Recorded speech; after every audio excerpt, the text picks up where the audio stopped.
은평 우리 박주민 보건복지위원장 의원께서 질문하시겠습니다. 후보자님, 네. 그 대통령이 비상시국에 대처할 수 있는 여러 가지 권한을 가지고 있죠, 그죠? 뭐 예를 들어서 어떤 걸 갖고 있는지 혹시 좀 말씀해 주실 수 있겠습니까? 이름만? 뭐 비상계엄이라든가 긴급 재정경제명령 같은 걸 할 수 있는 걸로 알고 네, 있습니다. 맞습니다.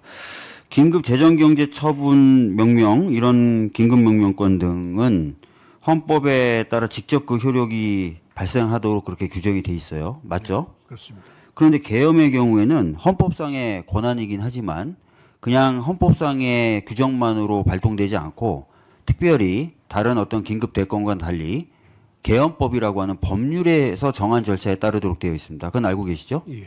헌법에 아예 법률에 따른다라고 명시했고 그래서 계엄법을 만들어서 그 계엄법이 정한 절차를 준수하게 되어 있습니다. 네. 왜 그랬을까요?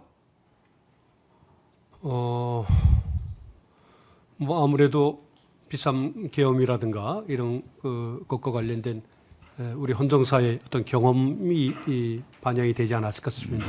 아무래도 군사력을 동원해서 사회의 여러 기본권 또는 시스템에 침해적인 작용을 하기 때문에 좀 더 엄격하고 세밀하게 제한하려고 그렇게 설계되지 않았을까요? 그죠? 그렇습니다. 예. 따라서 계엄법이 정한 절차나 이런 것들을 위배하면 그 계엄 자체가 정당화되기 어렵겠죠? 그렇게 생각. 예. 잘 말씀해 주셨습니다. 계엄이 발동하려면 일단 전시사변 또는 이에 준하는 국가 비상사태가 있어야 되죠? 요건으로. 예. 예. 계엄법도 비슷한 취지를 정하고 있죠? 그렇게 알고 있습니다. 알고 계시죠? 예.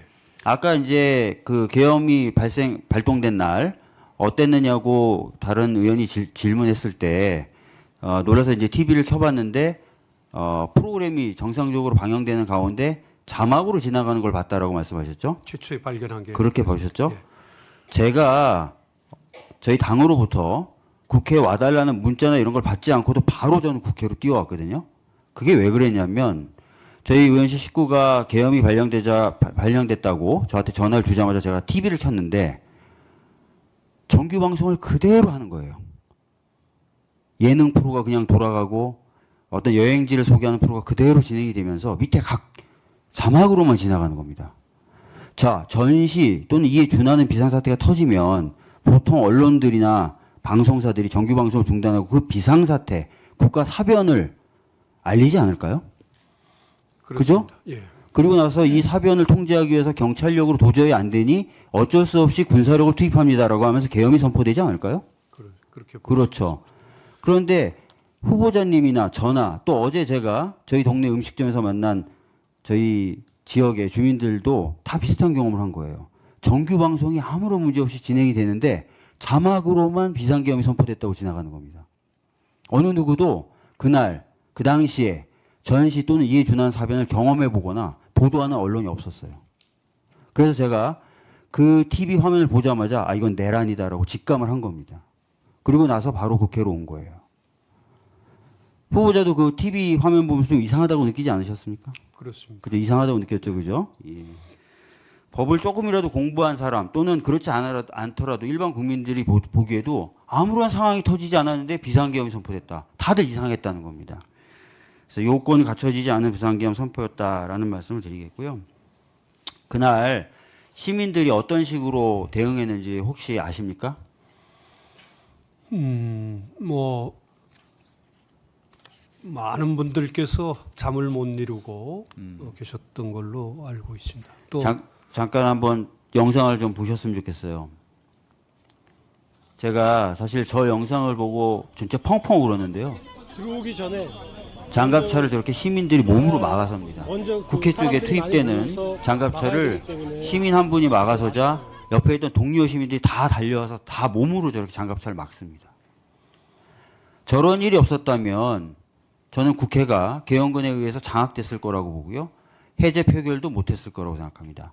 최근에 속속들이 드러나는 정황으로 봤을 때는 추가 병력을 투입한다든지 좀 더 강한 물리력을 행사하려는 시도가 계속 있었고 그것들을 시민들이 막거나 기자들이 막거나 보좌진이 막거나 또는 양심적인 현장에 투입된 군 스스로가 자제하면서 저런 상황이 막혀진 겁니다. 저는 그래서 이 자리를 빌어서 시민들께 매우 감사하다는 생각이 드는데 후보자는 시민들께 어떤 느낌이 드시나요? 의원님들 또 시민들의 어떤 행동 이런 것에 대해서 국제사회가 찬사를 보내고 있는 그런 점에 대해서 저도 공감을 하고 있습니다. 네, 그렇습니다. 1952년에 이승만 대통령이 자신의 연임을 위해서 국회에 병력을 집어넣습니다. 그리고 국회의원들 50명을 체포합니다. 명분은 공산당과 연계돼 있다라는 걸 내세웠습니다. 내란이죠. 그 당시 부통령이었던 김성수 사임을 합니다. 사임을 하면서 이렇게 얘기를 합니다. 돌연 비상계엄의 조건이 하등 구비되어 있지 아니한 임시수도 부산에 불법적인 비상계엄을 선포하고 소위 국제공산당과 관련이 있다는 허무맹랑한 누명을 날조하여 계엄하에서 체포할 수 없는 50여 명의 국회의원을 체포 강간은 폭거를 감행했다. 이렇게 얘기하면서 국민들께 굉장히 미안하다. 난 한시라도 이 정부와 내 이름이 연관되는 걸 견딜 수 없다. 라고 하면서 사임을 표명합니다. 저는 지금 이 상황에 우리 국무위원들 중에 이런 책임 있는 모습을 보여준 시간 좀 부탁드리겠습니다. 헌재에 의해서만 바로잡혀질 수 있습니다. 그래야만 헌정 질서가 회복이 되고 그동안 수십 년간 저희들이 노력해서 강화시켜왔던 헌법의 규범력이 회복될 수 있습니다. 헌재의 현명한 판단이 필요하고 그 절체절명의 중요한 시기에 후보자가 지금 헌법재판이 될 것으로 보여집니다. 무거운 책임감을 가져주시고 이 김성수라고 하는 당시의 공직자의 일말의 양심이 담긴 사임의 변 꼭 참고해 주셨으면 좋겠습니다. 잘 알겠습니다. 이상입니다. 후보자님 방금 박주민 의원의 질문에 답변할 필요성이 있으면 하셔도 좋습니다. 네, 말씀하신 취지대로 제가 헌법재판관으로 일하게 된다면 말씀하신 취지를 잘 살리고 또 저의 능력이 허락하는 최대한을 발휘해서 열심히 노력해 보겠습니다. 네, 감사합니다.